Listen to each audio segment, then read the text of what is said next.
October 24th, 1934. News of Gertrude Stein's arrival in the U.S. flashed across the building of the New York Times. After 30 years, the Mother Goose of Montparnasse was back, and her return was front-page news.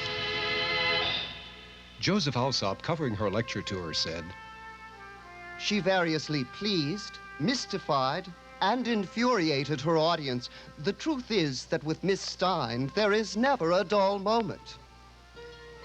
With her lifelong companion, Alice B. Toklas, Gertrude Stein reigned for over 30 years in Paris as the queen bee of the expatriate hive. Ernest Hemingway said he and Gertrude were just like brothers, and she reminded F. Scott Fitzgerald of an old covered wagon. Meeting Gertrude and Alice in their home at 27 Rue de Fleurus was part of the Paris experience. Composer Virgil Thompson never forgot his first visit. I saw two old ladies sitting by the fire. They were waiting. And I couldn't help thinking of the line, "Will you come into the parlor?" said the spider to the fly. Catherine Ann Porter lived in Paris then, too. Miss Stein sat there in full possession of herself, looking extremely like a handsome old Jewish patriarch who had backslid and shaved off his beard. Historian Lloyd Morris recalled the living legend. From around a corner, there appeared the vision of a great Buddha on wheels, divinely indifferent to the fate of mortal traffic. The sudden vision was merely Miss Gertrude Stein, single-mindedly bound upon some practical errand in her Model T Ford. Miss Stein was monumental, majestic. She had the grandeur of a major scenic phenomenon. In a 40-year writing career, Gertrude Stein turned out plays, novels, poetry, operas, essays, remembrances. Novelist Sherwood Anderson called her a pathfinder, but others weren't so sure. Clifton Fadiman. My notion is that Miss Stein has succeeded in solving the most difficult problem in prose composition: to write something that will not arrest the attention in any way, manner, shape, or form. But Thornton Wilder saw another Gertrude Stein. I think it can be said that the fundamental occupation of Miss Stein's life was not the work of art, but the shaping of a theory of knowledge, a theory of time, and a theory of the passions. It remains for Alice B. Toklas to remember. She was large and heavy, with delicate small hands and a beautifully modeled and unique head. It was often compared to a Roman emperor's. I wanted words to do visual things, cubistic things, abstract things, things that they had never done before. I wanted glory, glory, glory. I demanded my place in history. Do I look like Julius Caesar?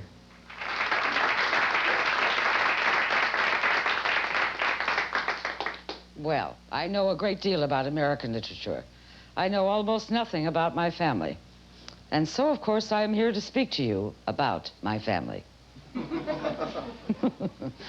There was, of course, a mother and a father. There's always a mother and a father. My mother, Amelia, and my father, Daniel. My mother was a shy, quiet woman with a surprisingly quick temper. And my father was, of course, unpleasant. As all fathers are unpleasant, my father was unpleasant. Fathers are terribly unpleasant, don't you think? Always issuing orders. And mine was no exception. He had, in the manner of fathers, decided that he would have 5 children. And 5 he had. But 2 died. And if 2 had not died, Leo and I might never have been. It is a very funny feeling to know that if 2 had not died, you might never have been. Well, I was born in 1874 in Allegheny, Pennsylvania. Alice always wanted me to be born in San Francisco. But I held firmly to Allegheny. So you see, that makes me very close to the Civil War. Alice always said I was a Civil War general in retirement. Probably very true. But I was the youngest, and when you are the youngest, everything always is done for you. It is a very good thing to have everything done for you. It makes life so pleasant, so bourgeois. Don't you think it's terribly pleasant to be bourgeois? Makes life so much more comfortable, as it should be. And of course, there was my brother Michael, the oldest, the most responsive, the good brother, and my sister Bertha. But after I left for Paris, I never saw Bertha again. Have you ever been forced to sleep with someone who grinds their teeth at night? She was a most unpleasant woman. And my brother Simon. Well, they say that in families of genius, there is always one that is retarded. Well, Simon was that. But I liked Simon because he was not deliberately stupid. He was just stupid. And I remember one day trying to teach Simon the date that Columbus discovered America. You know, in 1492, Columbus sailed the ocean blue. Oh, we went over it, and still Simon could not get it. And so we decided that it was not important. He had indeed discovered it, and here we were. And so it was not important. Well, Simon had understood that from the beginning. Simon did not like Leo. You see, Leo was to be the genius of the family. But one day, Simon took Leo's violin out into the barn and rubbed it in manure. I was very glad it was not the piano. Or I might never have written my Four Saints in 3 acts. Of course, I never really played the piano, except occasionally and then only on the black keys. Realistically, I was never terribly fond of music. I always felt there was much too much noise in the world as it was. Well, I went through a long stage where I liked opera, but I got over it. There was a song I liked a great deal called In the Blue Ridge Mountains of Virginia on the Trail of the Lonesome Pine. It was a bully song. It was all about America. Well, and then, of course, there was Leo. Leo and I, Leo and me. We were the closest. And as children, we were always together. Well, we grew up in Oakland. And certainly there is no there. But we would take long hikes into the hills and talk about books and painting. But we never spoke of our inner lives. And we never spoke of the two that had died. And then, well, my mother had been quite ill for some time. And she'd been bedridden for a very, very long time. So that when she died when I was about 14, she was not greatly missed because she had not been there for a very long time. And a few years later, Leo went in one morning to awaken my father and could not, so he went around the house and climbed in the window to discover that my father was dead. Well, that was not too unpleasant. The man who had issued so many orders was gone out of our lives. And Michael came home from Johns Hopkins, and he was to be head of the family. Well, that was very pleasant. And he took a job with a cable car factory. Well, the municipal railway system, I suppose. And eventually he became vice president. And he was to make there enough money to support all of us for the rest of our lives if we lived quite simply. I have never understood it. I do not understand it now. And when we asked Michael how he had done that, he said, well, that he was very good at timetables. Well, that was strange, because we had always had to do his math problems for him. Well, it remained a mystery. But we loved living with Michael. He didn't like being a boss. And whenever he lost his temper with us, he would say things like, if you persist in this unseemly manner, I shall throw the whole thing up. Well, of course, we would stop whatever we were doing and surround him, because we did not know precisely what Michael was going to throw up. And I don't think Michael knew either. But we would comfort him, and soon it would be over. But we loved living with Michael. He was always very good to us. He read all the books we suggested that he read. He took us to the theater and to the opera. But then, well, I was in high school then. I got very tired of going to high school. You know how high school is. So boring, so confining, so social. And I was not then a social person. So I stopped going to high school and spent all my time with Leo. And we would take the ferry across the bay to the mechanics' library and read all day. And I read Defoe and Swift and Shakespeare and filled my body and my mind with their words, with their poetry. And I read Keats and Byron and Tales of the Civil War. I especially liked the letters that generals exchanged during campaigns. I liked that very early on. I think it explained something in my character. I liked the idea of battles. I liked doing battle. Well, those were marvelous days with Michael and with Leo. And Leo and I would leave the library and promptly spend all our allowance on books. But then Leo went off to college, to Harvard. And I was left alone, feeling very much inside myself. So I decided that I would go to Radcliffe. And I went. And I took the entrance examination and, of course, passed, although I had not finished high school. And at Radcliffe, I met Professor William James, Henry James's brother. And I admired Henry James even then. And later, when they asked me what my excuse was for my constant use of the split infinitive, I said, of course, Henry James. But Professor James was every inch the artist his brother was, except that he was interested in science and in things metaphysical. Is life worth living? Yes, 1,000 times yes, when there are such men as Professor James in it. He was a sane and noble personality. He never let logic hold him down or keep him back. And he taught us that science did not seek to answer questions. It sought only to observe and to record that observation. And then he would say, so you can see how fragile it is. Well, he was a psychologist, interested in the workings of the human brain and the human unconscious. So I decided that I would become a doctor of psychology. And I was asked to join one of his graduate seminars, which was a very great honor indeed. And we did observations, well, of automatic writing, where you sat in a semi-trance condition and tried to write automatically. Well, it was terribly boring. You had to sit there for hours trying to write automatically. And later I was to be accused of using automatic writing in my work. Sheer nonsense.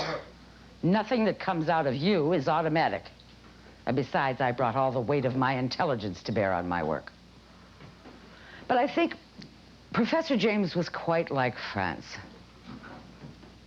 It wasn't so much what he gave you as what he didn't take away.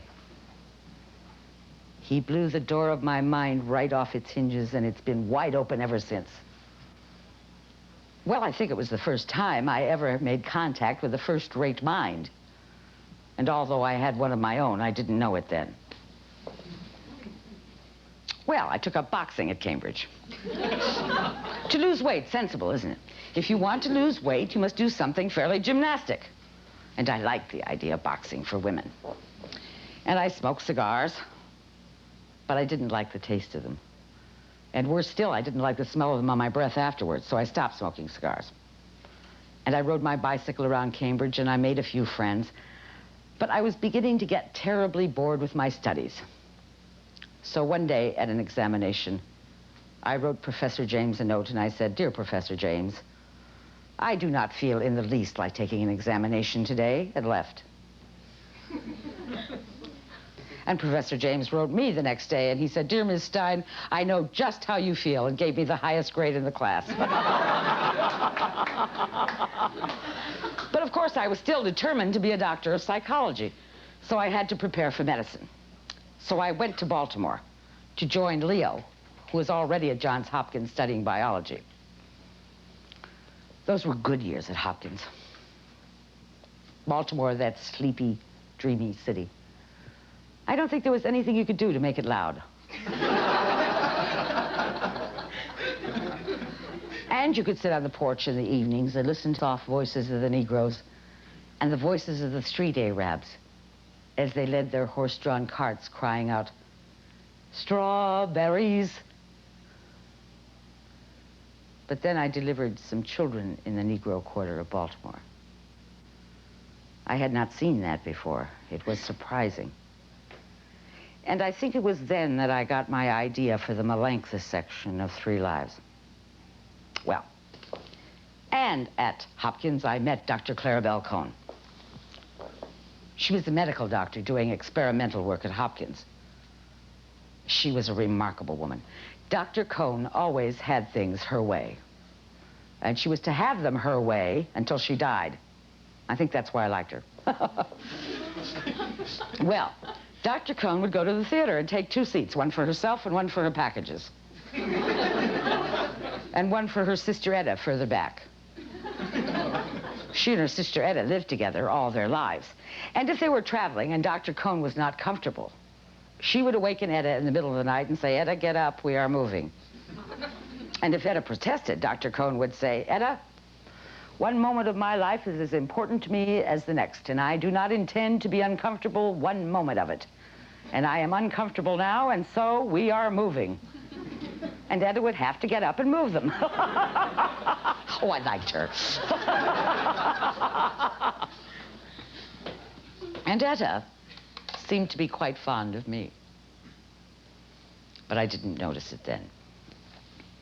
And Leo went off to Europe, and I was left alone in the house in Baltimore.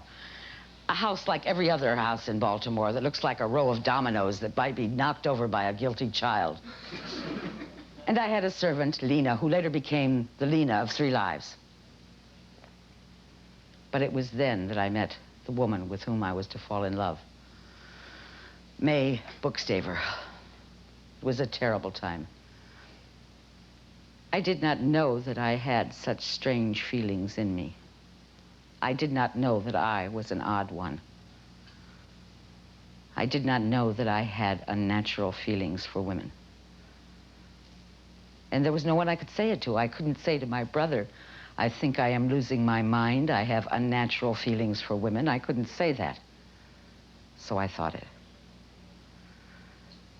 And May was living with another woman, and I couldn't tell whether she loved the other woman more than she loved me, or whether she loved me more than she loved the other woman, or she loved the other woman because she had more money than I did, or whether she loved me because I had more money than she did. It was a terrible time.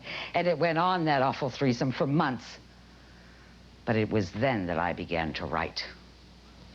I had always been interested in writing, but now I began to do it. And I wrote Quod erat demonstrandum, what is to be demonstrated, which later turned into Things as They Are. So you see, it was about those 2 women. I wrote the first homosexual novel, and not Radcliffe Hall at all. Of course, I did not want mine published, and much later, she did want hers published. Well, I was disturbed, and I was writing. And I lost interest in my medical studies, and I decided that medical school was not for me. And so when Leo wrote from Paris that he had found a marvelous place at 27 Rue de Fleurus, I had to get away from those 2 women. And so I went to Paris to join Leo. Well, 27 Rue de Fleurus was indeed a marvelous place. It was a 2-story dwelling with 2 bedrooms upstairs and a living room downstairs, and a courtyard and a long shed, which you called an atelier. And you could hang paintings in the atelier or use it as a workshop or whatever you wanted to do with it. And I think it was in France that my real life began. I wore brown corduroy skirts, long ones, of course, and brown corduroy shirt tops. And of course, I couldn't cut my hair because women didn't cut their hair in those days, but I piled it on top of my head and shoved millions of hairpins into it. It was God almighty uncomfortable. And I was very glad to get rid of it later on. And I wore sandals, and I would walk all over Paris. And I went to the Louvre every day, well, just to look at the paintings. And if I got tired, I would lie down on a bench and rest. It must have been startling for tourists to come upon Gertrude Stein lying on a bench resting. But there I was. Well, Leo and I had always been very interested in Oriental painting. You know those marvelous colors of Hiroshige? And if you like those colors, they lead you straight to the Impressionists, don't they? And then to the Post-Impressionists. And Leo began to see Cézanne, Braque, Matisse. But I remember when I first saw Matisse, I thought, what is that strange-looking thing? Those odd daubings. Oh, but while I was at Radcliffe, Michael had married in San Francisco a vibrant, lovely woman whose name was Sarah. And she was very interested in painting. And later they had a son, Alan.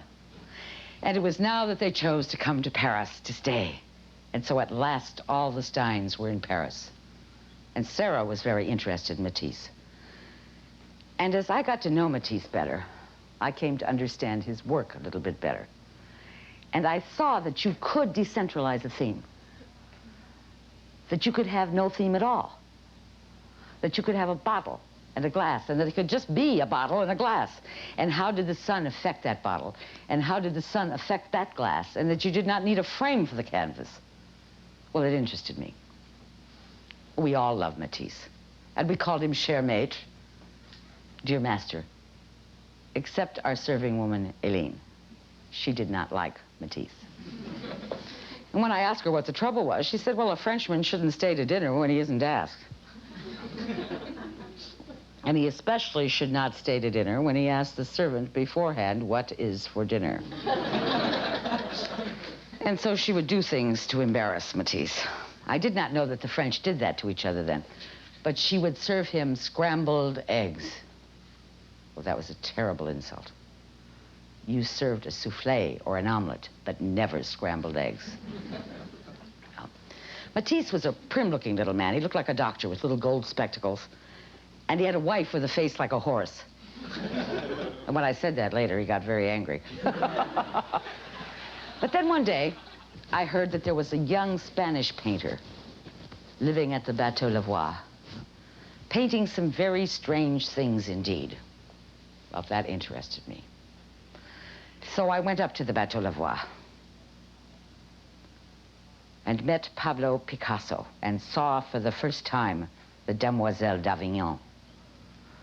Well, I can't tell you what it was like then to see that painting. Well, now it's very easy. You say, oh, yes, a Picasso, marvelous. But then I thought, what is this ugly thing? It is ugly. It is overwhelmingly ugly. 4 heads with branches growing out of its arms. And you could tell it was about women because it was called Demoiselle.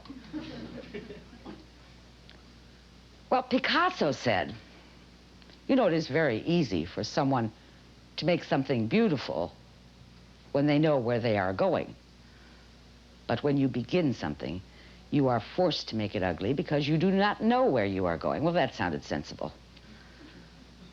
You see, he was beginning to be very interested in Cubism. Well, he didn't know it was Cubism, of course, but that's what it was. Supposing you took a cello and you sliced it in half and you laid open all 4 sides of it, and then you put the whole thing on a canvas. Well, that interested me very much, but I'm getting ahead of myself. When I first met Picasso, I saw this small, dark Spanish man with huge eyes that seemed to soak up everything about you. He had eyes much like the lens of a camera. They would open and focus and close and open and focus. And when he saw me, he said, ah, the Mademoiselle Stein, and his eyes opened very wide indeed. And he asked me to pose for him, and I said, certainly. I was very flattered. So I went up every day to pose, and as I posed, his mistress, Fernande Olivier, would read to me from the fables of La Fontaine. And Picasso and I would talk about the work. And I saw that objects did not have to be representational, that they could just be paint on the canvas,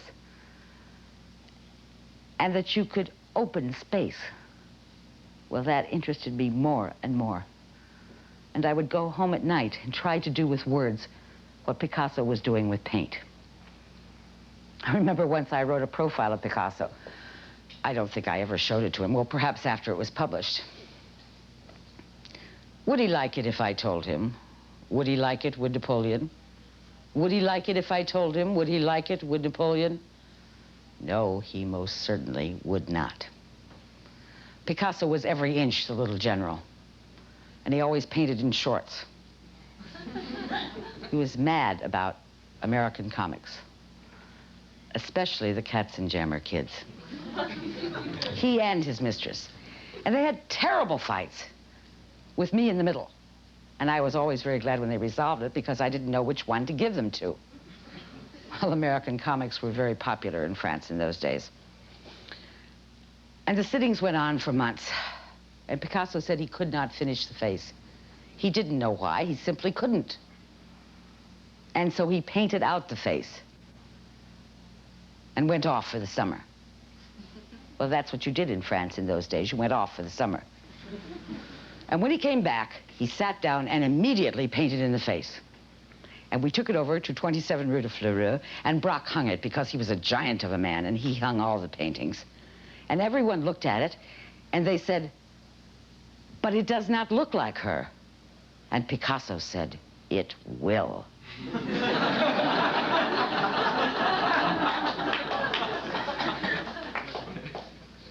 And it remains for me the painting that looks most like myself. I feel like that painting.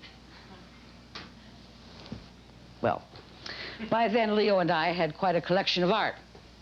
And we began our Saturday evenings at home.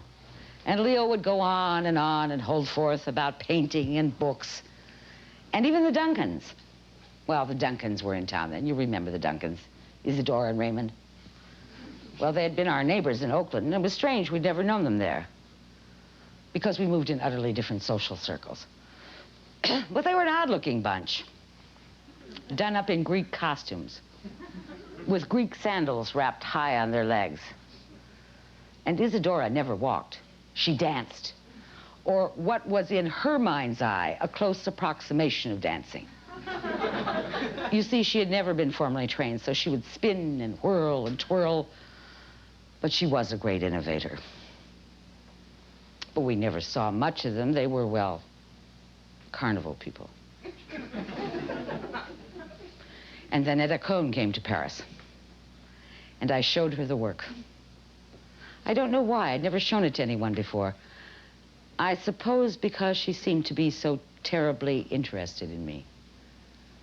And she said that she would try to type my handwritten notes. Well, I was concerned. I was trying to do some very difficult things with words. And my handwriting was almost illegible. And so I was not sure that she could get it down straight. And when I expressed that to her, she said, "Oh, don't worry. I don't read what I type. I just type. My fingers do it." Well, that was a great relief. But then, it was 1906, and there was a great earthquake in San Francisco, and we were terribly concerned. We were afraid for our friends and our holdings. So Michael and Sarah and their son Alan went back to San Francisco and took with them some of the first Matisses ever to be seen in California. And Sarah wrote me from California, and she said, "Gertrude, Americans are disturbed and intrigued by the paintings. But Gertrude, it's the slang. It's marvelous. I don't understand all of it, but it's marvelous. And I wanted to memorize every word of it, because I always wanted to sound like an American in France and never like a Frenchman." Well, Americans were very popular in France in those days. Well, perhaps not popular. Perhaps curiosities. But while Michael and Sarah were in San Francisco, they gave a party for their friends to show them the paintings. And a young woman arrived, dressed all in gray chiffon, which was to become her trademark. And her name was Alice Babette Toklas. Well, she had been studying music at the University of Washington. And now she was at home, because in that era, women couldn't get jobs. And so if they didn't marry, they were at home. And Alice was at home and angry.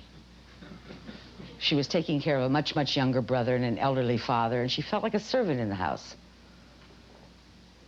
So when she came to the gathering, and she heard Michael and Sarah talking about Paris and Leo and Picasso and me, she decided that she would come to Paris.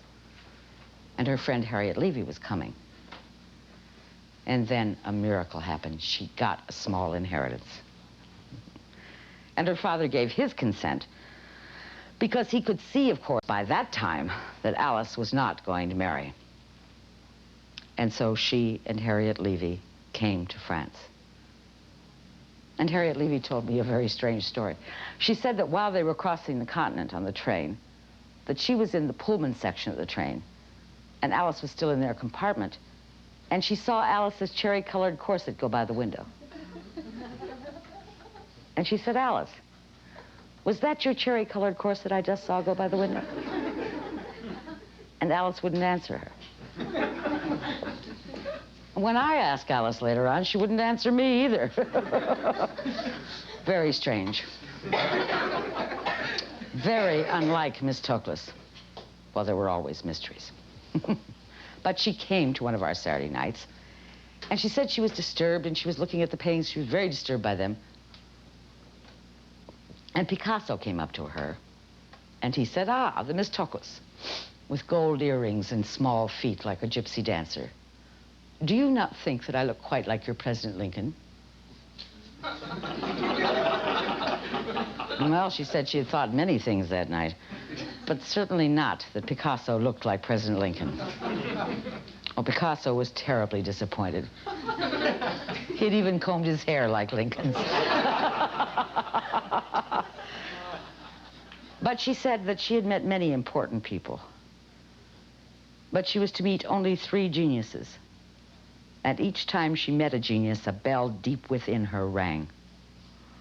And that night she looked at me, and I was dressed in brown corduroy, and she said I was tan from the Tuscan sun, and that my deep contralto voice seemed to be coming from my brooch. And she looked at me, and I looked at her. And the bell deep within her rang. So you see, she knew I was a genius before I did. It wasn't Leo, it was me. And Leo did not like it. And so, of course, I asked her to go for a walk with me the next day in the Luxembourg Gardens. But she had to be late. Well, I was furious. And she said when she arrived, she was greeted at the door by a vengeful goddess. And I said, "I am not accustomed to be kept waiting. You must understand that anything that was possible between us is now at an end. I am not accustomed to be kept waiting. I will go upstairs and dress, and you can sit here and look at the paintings, but anything that was possible between us is now at an end." Well, I changed my mind. Perhaps it was the only time in my life I ever did change my mind. Peut-être. And we went for our walk. And I looked at her, and she looked at me, and we talked about books, but we looked at each other, and we looked at each other. And then Harriet Levy was going back to America. And I said, "Alice, you don't want to go back to America, do you?" And she said, no, that she didn't. And I said, "You don't want to stay in that apartment by yourself, do you?" And she said, no, that she didn't. And I said, "Well, then you must move in with Leo and me," and she did. And so she came to live at 27 Rue de Fleurus. And at first, Leo liked it. She did everything for us. She cooked, she sewed, she supervised the servants. She even learned to type. And because I worked all night, she would sit up all night and sew and wait and type my notes in the morning. But Leo and I had never talked about my work. And he was becoming increasingly deaf and increasingly difficult. And then we heard that he was saying very strange things about Alice and me. He said that he had seen vines strangle great trees in the same manner. And that Picasso was painting the most God-almighty junk he had ever seen, and that Gertrude was writing the most God-almighty bunk he had ever read. Well, it finished Leo for me, and me for Leo. And when he moved out a few years later, there was never any argument. He took the paintings he liked, and I kept the ones I liked. Except I did miss one of Cézanne's, a painting of apples. And when I told Picasso, that defiant, competitive man said, "Well, anybody can paint an apple." And he sat down and painted an exact replica of one of the Cézanne apples. And there it is. And he gave it to us for Christmas. Well, at last, we were at home together. Oh, we were so wifey. And then we went to Venice. And I said to Alice, "Alice, have you ever loved a woman before?" And she said yes, that she had. And I said, In that case, will you be my wife? And she began to cry and cry. And so began our 35-year love affair, which was to be one of the great love affairs of the century. Well, and then we began to hear rumblings that there was going to be a war. And there was indeed a war, it was declared, and we decided that we would stay in Paris and try to help the American doughboys who were in France, and the French boys too, of course.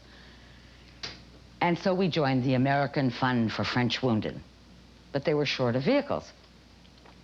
So I wrote my Aunt Pauline in New York, who had never let anyone down in her life, and she sent us our little Ford motor van, which of course we christened Auntie, because like Aunt Pauline, it would never let us down. And I learned to drive. Well, from a friend of mine who drove French taxi cabs. Well, I could go forward admirably enough, but not backwards. So we would go around great blocks to avoid going backwards. But we always got there. And we took them cigarettes and stationery, and we wrote letters for them, and I think we did some good. And then, of course, the war was over, and we were victorious. But Paris was not the same after the war. The old crowd had all scattered. But we did meet Carl Van Vechten. He was a photographer and a critic. And it was astounding. He understood the work. No one had ever done that before except Alice. And so he became a lifelong friend. And we decided that we had to do something to get me published. And so we would invite all the important people we knew to our Saturday evenings at home. And I would talk to the men, and Alice would talk to the women about perfume and cooking endlessly. And sooner or later, it occurred to the women that they had to get to the other side of the room. But they never did. Alice was very good at that. Well, except one or two women. There was Edith Sitwell. You know Edith Sitwell. Oh, will you dance the polka? Said Mr. Wag like a bear, with my top hat and my whiskers at tra-la-la, tromp-tromp, tra-la-la, tromp-tromp, tra-la-la, tromp the fair. You know Edith Sitwell.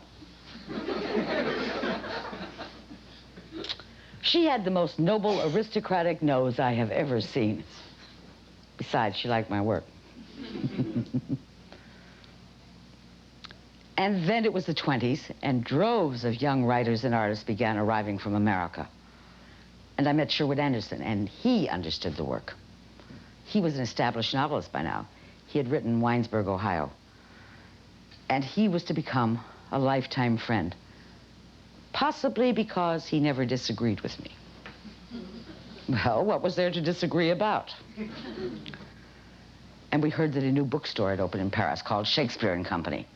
So we went over there, and all my work was displayed in the windows. So, of course, we immediately went in and became subscribers. And it was run by a young woman named Sylvia Beach. And Sylvia Beach had decided to give her entire life to publishing an inferior Irish writer, James Joyce. Well, I said to her, Sylvia Beach, when James Joyce is published, he will not thank you. And when he was published, and he was famous, he did not thank her. Well, I met Joyce at an evening's do of some sort or another. And because he was half blind at the time, I went over to him and said, good evening. And he said, it's strange that we live so close to each other and we've never met. And I said, yes, isn't it? Well, then I couldn't think of anything else to say. Well, one day, a young man arrived on our doorstep at 27 Rue de Fleurus, a tall, handsome young man with flashing eyes and deep dimples. And he had a letter from Sherwood Anderson saying that he was sure I would be interested in this young man because he was a very talented young writer. And his name was Ernest Hemingway. And Ernest Hemingway said, Miss Stein, teach me to write. And I said, certainly. First of all, Hemingway, you must learn to construct a simple English sentence with a beginning, a middle, and an end. Do you know how hard that is to do? And then I said, Hemingway, You must learn to write as though the writer were discovering something. Not as though he had discovered it in the past or in the future, but as though he were discovering it right now. Hemingway said he worked on that for a long time. And he said, "Oh, Miss Stein, writing used to be so easy for me until I met you." But he would work, and I would listen to the work. And he tried to help Alice type some of my handwritten manuscripts, and he tried to help her get some of them published, but it was not possible at that time.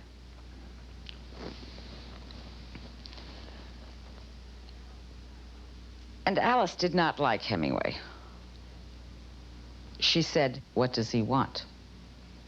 Why is he always here?" And I said, "Oh, Alice, he's learning to write." Well, I suppose Hemingway was a little bit in love with me. It's terribly flattering, you know, when you're in your late 40s to have a handsome young man adore you. But of course, there was never anything possible between us. That was nonsense. Even though Hemingway intimated later that there was never anything possible. But there was something about Hemingway that worried me. This terribly, terribly sensitive young man was trying to cover that sensitivity with a kind of violence. And that worried me. And then one day we had a very strange conversation. He told me something of his boyhood in Michigan and how he had gone out on barges and met men who were called wolves. Well, in that era, men who were wolves did not chase women, they chased men. And Hemingway said they had to be perfectly certain that you would kill them if they touched you, and then you were safe. And then he said that while he was hospitalized in Spain, that an old famous English novelist had come to visit him one day and had done things. And that he had had to ask the nurse never to let that man in his room again.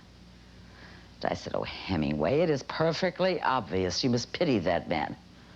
When men do things like that, they go crazy. They take to drink and to drugs, and they ruin their lives. But it's quite different with women. They do nothing repulsive, and so they have no problem." Well, Hemingway quickly dropped the subject. But Hemingway always had the run of the atelier. He could come and go as he pleased, and the servants had orders to admit him if we weren't there, and he could wait for us. And we heard that he was saying very strange things about us. That he said he had been waiting for us once, and that he heard Alice and me upstairs quarreling. And that he had heard Alice say things to me that he had never heard one human being say to another. Now, can you imagine Hemingway hearing anything that he had never heard before? Especially a quarrel between two women. And then he said that Sherwood Anderson was an inferior writer and that he had never had anything to do with Sherwood Anderson. Well, I could not understand that kind of disloyalty. And so before the flowers of friendship faded, and Hemingway went out of our lives. But artists kept arriving, and I met F. Scott Fitzgerald and his wife Zelda, and I always thought he was the genius of the 20s. And Ezra Pound. Ezra Pound was a very obnoxious man.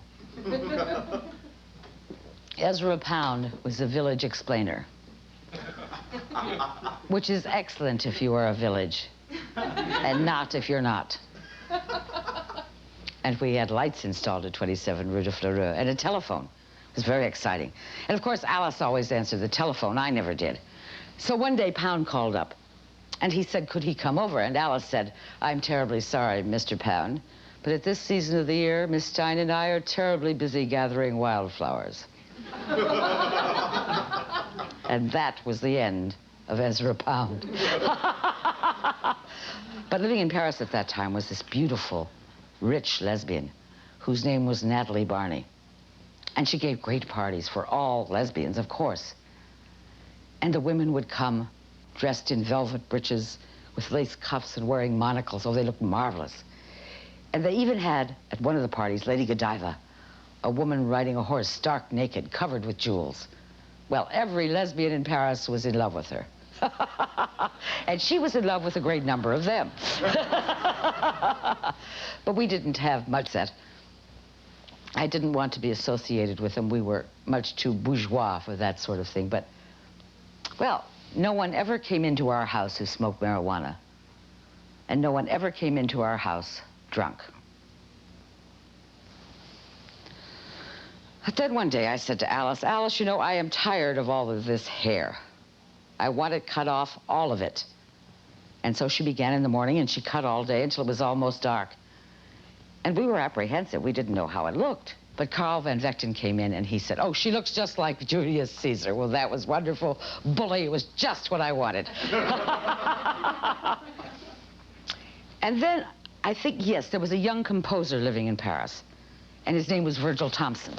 And he decided that he wanted to set some of my words to music. And so he began work on Four Saints and Three Acts. And I began work on writing it, and he began work on the music. And we bought a house in Billingen, a country house. It was our delight.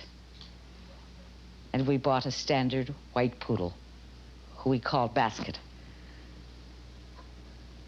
because he always looked as though he should be carrying a basket of flowers in his mouth. And I wrote a book called The Autobiography of Alice B. Toklas. And we had a bathtub installed, and I loved taking baths. And everyone who came to our house had to take a bath.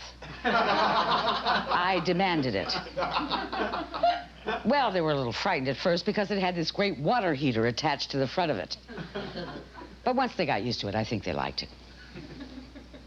And then Virgil Thompson wrote from New York that Four Saints and Three Acts was a smash success.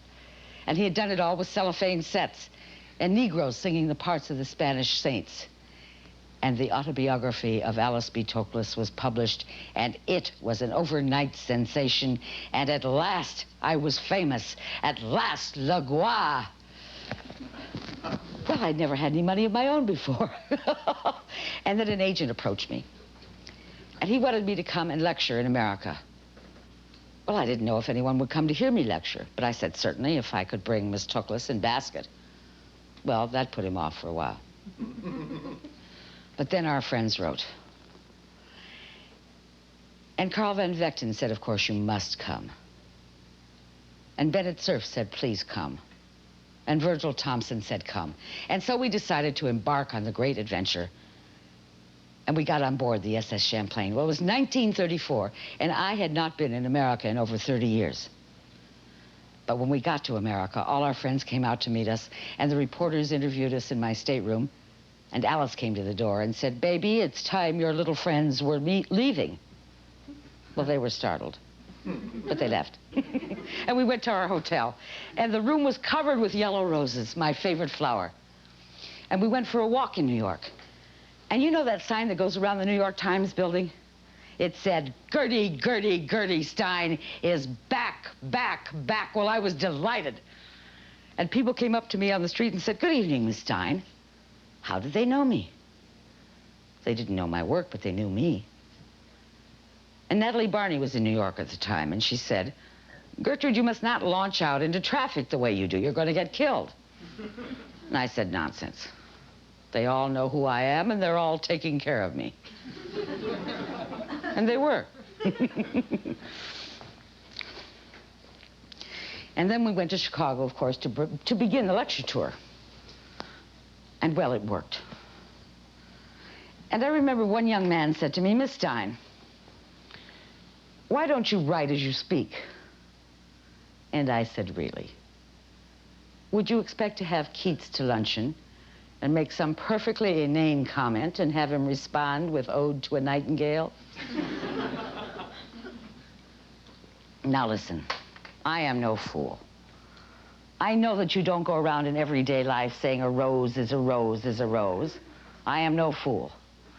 But I think in that line, the rose blooms for the first time in English literature in 100 years.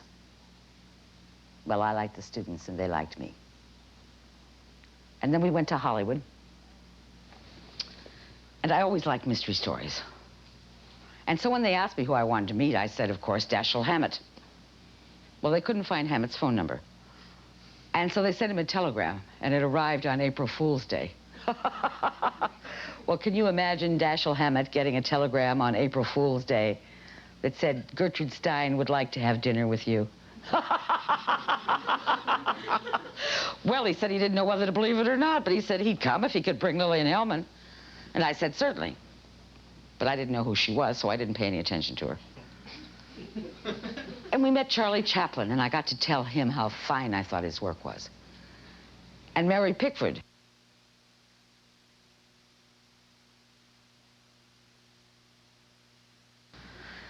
And America's sweetheart drank a great deal. And she decided at one point that she wanted to pose with Gertrude Stein and have her picture taken. Well, I said certainly, so we got up to pose. And suddenly Mary Pickford bolted the room. I think it finally occurred to her what she was doing. Oh, I like that. And then we came back and we went to Washington and we had tea with Mrs. Roosevelt. Well, she was a very pleasant woman. But I never liked the president. I thought he wanted to be an American dictator. And I did not want Americans to learn to take orders, ever. And so we went back to France, to Billingen. You know, it's a funny thing, this fame business. Why did they know me and not my work? Who was Gertrude Stein? I am me because my little dog knows me. And I couldn't write, and I thought about it, and I thought about it, and I thought about it. Well, it was a very sad time. But then we began to hear there was going to be another war. I couldn't believe it.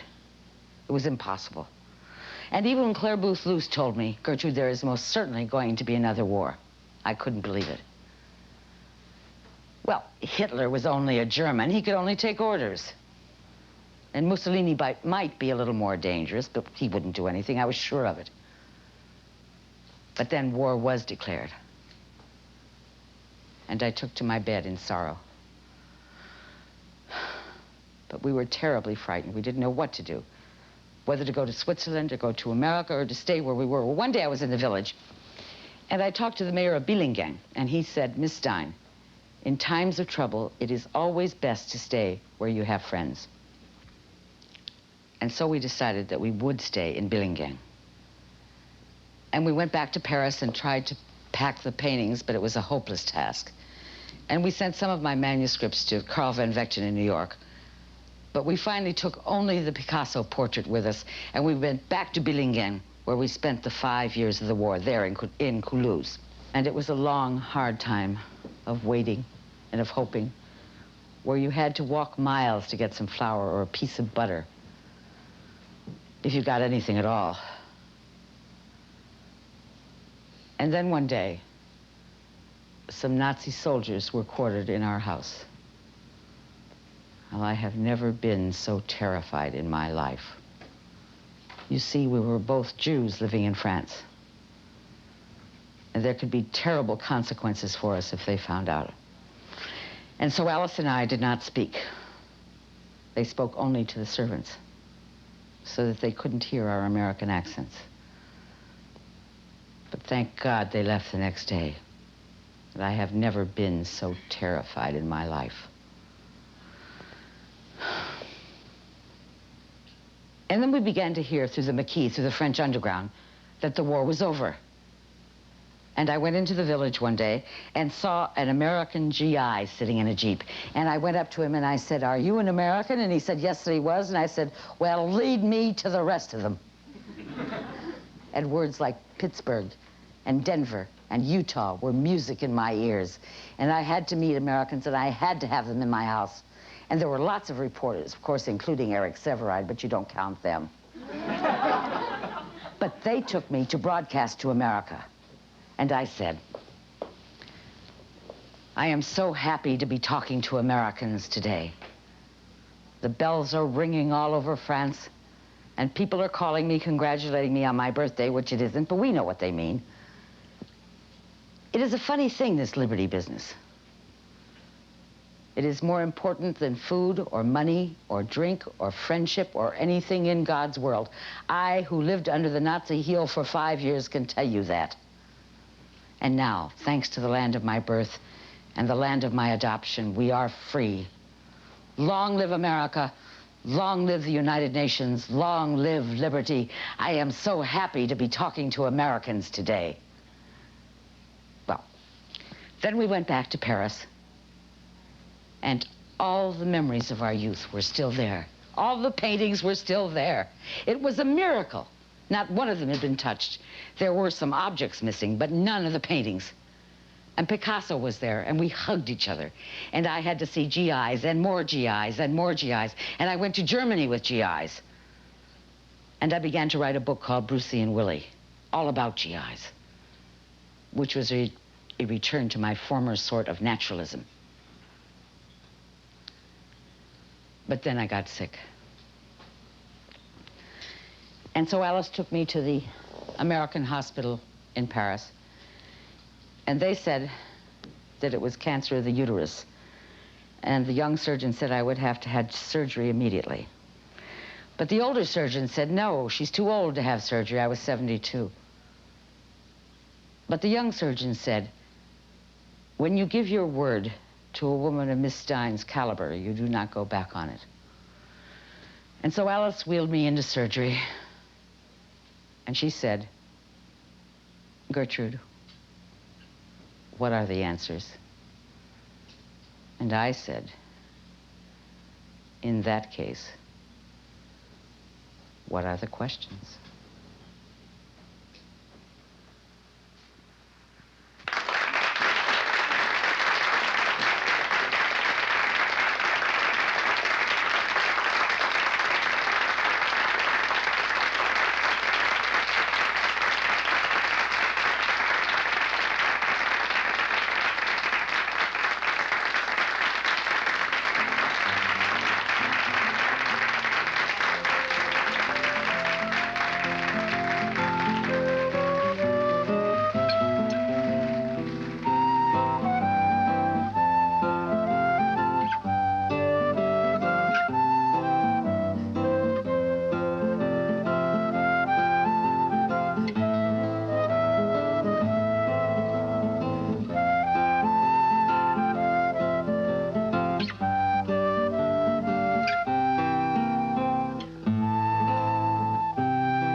Lesbian and Gay Update 81 follows announcements about Lesbian and Gay Pride Week events.